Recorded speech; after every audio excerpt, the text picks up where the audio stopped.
সাংবাদিক বন্ধু বান্ধৱীসকল, আমি প্ৰতি বছৰে অসমৰ জিলা আয়ুক্তসকল আৰু SP সকলক আমি সুকীয়াকৈ একোখন কনফাৰেন্সত লগ পাওঁ আৰু সেই কনফাৰেন্সখনতেই বহুবোৰ কথা আমি আলোচনা কৰোঁ। আজি আমি দেৰগাঁৱৰ লাচিত বৰফুকন পুলিচ একাডেমীত SP সকলক লৈ দুদিনীয়াকৈ SP সন্মিলন অনুষ্ঠিত কৰিলোঁ। অহা এটা বছৰলৈ ৰাজ্যৰ আইন শৃংখলা পৰিস্থিতি, ক্ৰিমিনেল ইনভেষ্টিগেশ্যন, পুলিচৰ প্ৰশাসনিক সংস্কাৰ, এই আটাইবোৰ দিশ সামৰি আমি দীঘলীয়াকৈ কথা বতৰা পাতিলোঁ। কেইবাটাও পৰামৰ্শও আহিছে।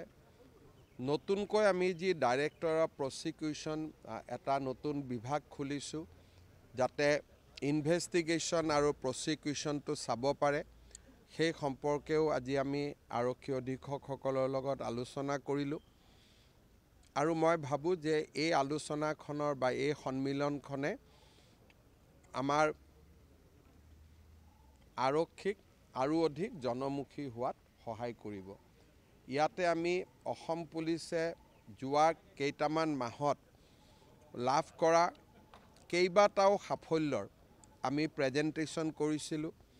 ভূটানৰ পৰা আৰু অসম আৰু ভূটান সীমান্তত প্ৰায় 7টাকৈ হাতীক হত্যা কৰা হৈছিল হাতী দাঁতৰ ব্যৱসায় কৰাৰ কাৰণে। সেই গেংটো কেনেকৈ আমি ধৰিব পাৰিছিলোঁ, কেইবাটাও ড্ৰাগ ট্ৰেফিকিং কেছ কেনেকৈ আমি ফৰৱাৰ্ড বেকৱাৰ্ড লিংকেজ উলিয়াব পাৰিছিলোঁ। গোলাঘাট পুলিচ আৰু 11খন জিলাৰ পুলিচে লগ লাগি আমি ৰাইনো প্ৰচাৰৰ এটা বহুত ডাঙৰ গেঙক কেনেকৈ নিউট্ৰেলাইজ কৰিছিলোঁ। মৰিগাঁৱত চিম কাৰ্ডৰ ওপৰত হাজাৰ হাজাৰ ভুৱা চিম কাৰ্ড বনোৱা এটা গোটক আমি কেনেকৈ কৰায়ত্ব কৰিছিলোঁ।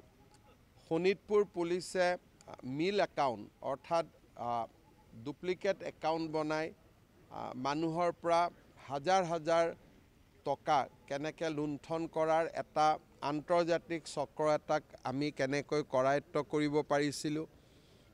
আৰু নকল নোটৰ ডাঙৰ চক্ৰ এটাকো আমাৰ পুলিচে কেনেকৈ নিউট্ৰেলাইজ কৰিব পাৰিছিলে। কেইবাটাও কেছ প্ৰেজেণ্টেশ্যনো SP সকলৰ সন্মুখত কৰা হ'ল, যাতে ইখন জিলাৰ সফলতাৰ পৰা আনখন জিলাই শিকিব পাৰে।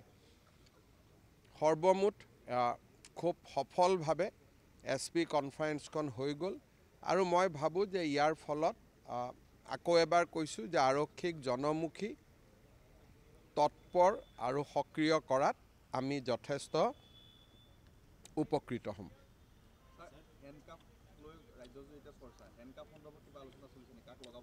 হেণ্ডকাফৰ আইনত দেখুৱাই আছে, যদি মাৰ্ডাৰ আসামী হয়, সন্ত্ৰাসবাদী হয় বা এটেম্প টু মাৰ্ডাৰ কেছত থাকে, তেতিয়াহ'লে হেণ্ডকাফ লগাব পাৰে, সেইটোতো আইনতে লিখা আছে।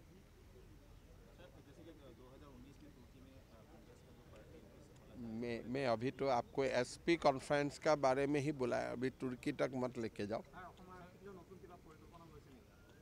এই পৰিকল্পনাবিলাকে মই আপোনালোকক যিখিনি কথা পাতিলোঁ যে কেছৰ কনভিকশ্যন যাতে বাঢ়ে, আমি যাতে ভাল কৰি ইনভেষ্টিগেট কৰিব পাৰোঁ, পুলিচৰ যিমানবিলাক জনমুখী কাম, চাৰ্টিফিকেট ভেৰিফিকেশ্যন, এইবিলাক যাতে তৎপৰ কৰি দিব পাৰে, পুলিচৰ নিযুক্তি যাতে নিয়মীয়াকৈ হয়, এই গোটেই কথাবোৰে আলোচনা কৰা হৈছে। ছেপ্টেম্বৰত আগতে আৰক্ষীৰ নিযুক্তিও হয় আৰু ছেপ্টেম্বৰত নতুন এডভাৰটাইজো ওলায়। আমাৰ গোটেই কনচেপ্টটোৱে হ'ল যে অসম আৰক্ষীত কোনো খালী পথ থাকিব নালাগে।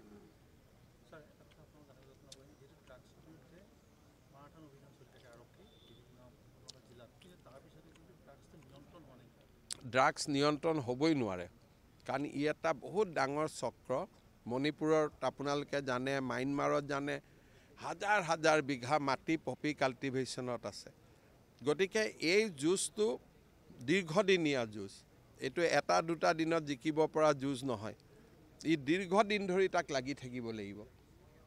10 বছৰ 20 বছৰ আপুনি সংগ্ৰাম কৰি থাকিব লাগিব। ড্ৰাগছটো এনেকুৱা বস্তু, সামান্য পেকেট এটা পকেটত লৈ আহিব, কোনেতো সন্দেহো নকৰে।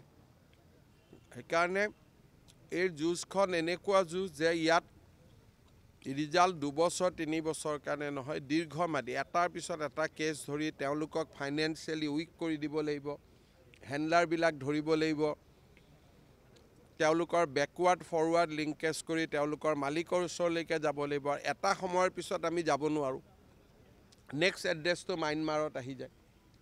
সেইকাৰণে এইটো এটা দীঘলীয়া সংগ্ৰাম। ইয়াৰ কাৰণে সমাজ আৰক্ষী দুয়োটাই বহুত ধৈৰ্য থাকিব লাগিব।